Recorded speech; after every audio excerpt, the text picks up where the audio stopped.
So today is my update for my build, and so far, as you've seen in other videos, I had to cut, chop, and rebuild this front clip so that way I can get the front clip off of the floor. I was like at, I don't know, 2¼ inches or something like that. So now I am at roughly about 4 inches off the ground now.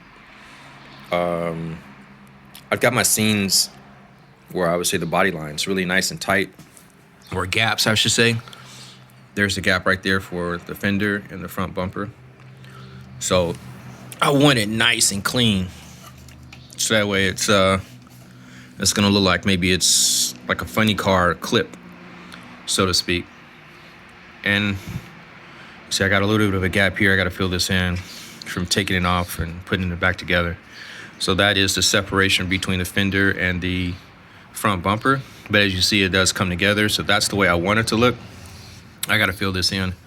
I actually don't know how it got uneven, because it's even here and then there. So I got to figure out how and why that happened when I take it apart. But I certainly will close that up. And I think that would be pretty good for, mile an hour and stuff like that. The only gap you'll see right there is the hood. And I couldn't make that go away. So the fenders do come an inch down past the hood. And so that's not that bad. I mean, a C2 is like that anyway. And I think like 2 inches or something like that. It's a pretty big gap, to the point Porsche actually has, I don't know if you've seen like an insert that actually goes from the front of the hood all the way around and wraps around under the headlights or something like that. Which to me, it felt like, I don't know, a horrid fill in the blank, so to speak. Whatever. So mine will not.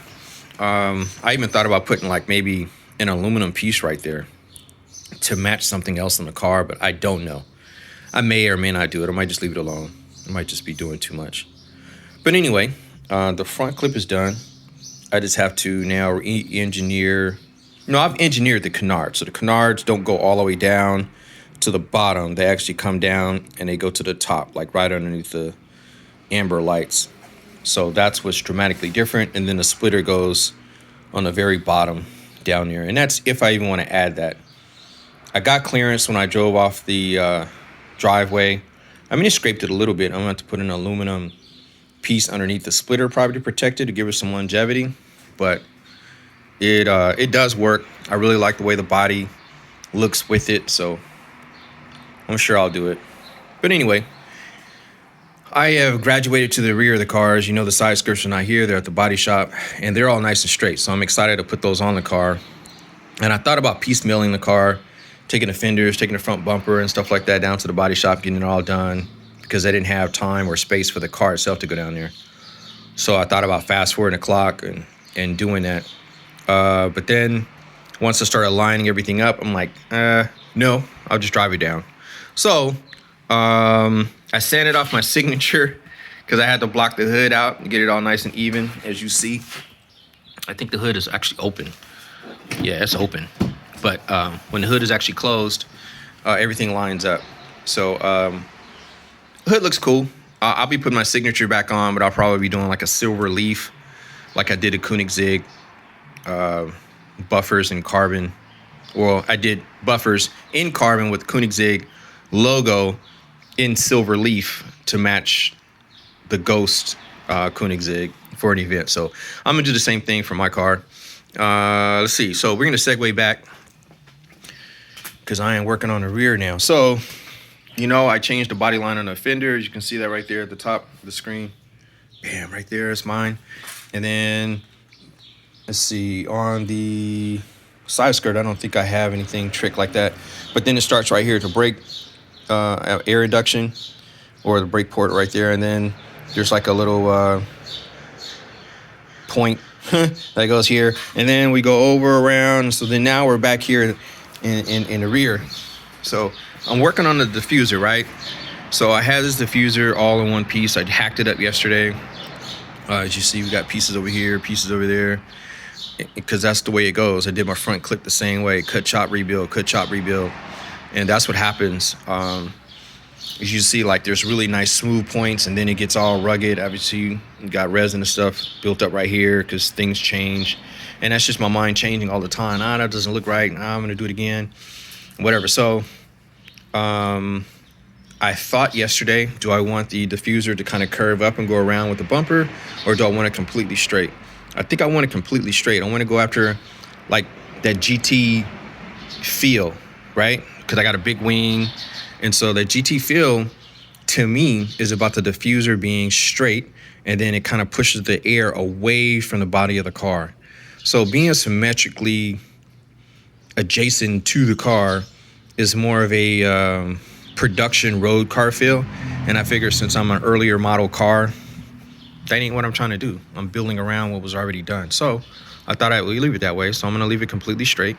So then comes the question, do I leave it raw in here, or do I leave it, or do I polish it out, or what? So I start thinking about the Zonda R, start thinking about the diffuser on the Ford GT. They all stick out. They're polished in there though, but I've seen some rough, and I kind of like that element too. So I might leave it like that. I'm undecided on that. Right behind the wheel. So I fabricated that piece a long time ago. I didn't know what I wanted to do with it. So I like how with this curve right here, it literally is like lifting the skirt and showing the wideness of the tire. I always like the exposed tire, but I think how you go about doing it is key too. So like on a Liberty Walk cars, they always have the exposed tire, but I just figure it could be done like better or something. So anyway, I just try to come up with my spin on it. I'm not saying mine is better, but just like more of a cleaner look, I think. So that's what I'm going after there. This piece here at the bottom, I've doubled it up before. So I've had one come here and then one come at the bottom. Didn't like that, or I was trying to get it to flow, but then it was too low to the ground and all that. So this one is a cool ride height. I think it's functional. It's tucked away behind the tire, so you can't see it from the front of the car, but it's there. So it matches the little winglet that I have on the side skirt, which is much like how the FXX is in the Ferrari series. So a couple cars kind of have some winglets right in front of the rear tire that I kind of like. TDF, I think, has one. It's quite a few cars, actually. So anyway, so I have one at the rear, and I think I'm gonna leave it like that because I really didn't want to cover up my rear bumper. I put a lot of time and effort with a carbon on it. So that's another reason why I don't want to have something covering that up. I actually had a piece that goes up and around here on the bumper. But I was like, man, I'm starting to cover up my bumper more and more and more. The other problem that had was, well, how do you figure out method of attachment? So method of attachment is always the big hurdle. Much like an architect can design a building, and then when a contractor comes along, I'm like, you can't do that. The weight of that idea doesn't support this, that. So things change. And that's what this phase is. You kind of have a concept in your mind, and then you're like, yeah, that kind of doesn't work. Like, I had to cut the exhaust out. So the exhaust was keeping the diffuser from having a nice kind of height from the ground. So I had to cut that out a lot. That's an inch. So I'm gonna have to fabricate that back in and actually have to even allow more space for that because I don't want my diffuser to melt or burn up. And I gotta put a some type of heat shield or something like that in there. So that way that's cool. And I don't even know if I want to keep the exhaust tucked in that low because I mean, it doesn't come out at all. So like, got to figure that out. Or I got to spend money in order to have a new exhaust pipe. My exhaust pipe also is a little bit closer to the wall on the right than it is on the left because I know my measurements on the diffuser is even and it's perfect, but my exhaust isn't. But it is what it is because you wouldn't have known that if I didn't put a diffuser up here, and I would have just had center exhaust DN. And so, I can always change things out too, which is kind of cool by having an open diffuser because I do have my dual exhaust and I still have my cutouts because this is the original C2 bumper. So I can always put my dual exhaust on if I want, and I'm still cool. So I kind of like that element too. and for other guys if they want to buy it. So you could either use that center part for a center exhaust, or you can use it for a brake light if you want. So I kind of like that idea. So that's where I am with that. So this is naked, obviously with nothing covering on my wheel. I think it looks cool, but again, it just looks, you know, rough. My wing. So I created some mock-up with supports. And I do this and stare at stuff for a while because I'm really thinking I'm gonna do like an air brake.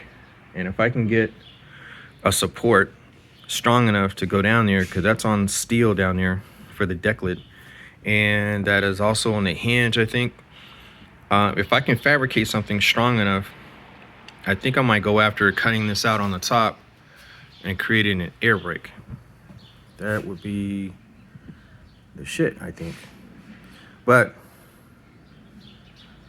I don't want to say that's long term. That might be short term, but that's where my head is at for figuring out something pretty trick the rear. So I think it'll go with the car. I'm pretty big back here. It is big. Can't deny that. But so what? I think it'll flow. I think it'll look good. You know, I changed the body lines on the rear quarter, just like I did on the front fender. So that flows, and then I'll have it down here at the bottom. And I think I'm cool. The only thing I'm not sure of, I like my winglet by itself, but I don't know if it flows with the car. So like it's a little bit pointed opposed to the bottom. So I don't know, maybe if I could round that out. But then I don't like round edges that much. But I don't know, maybe I need it for contrast. I don't know. But that's where I am. That's where I am. So as soon as I finish this, I will be 100% done with all the body work, and the kit will be done, and it'll be available.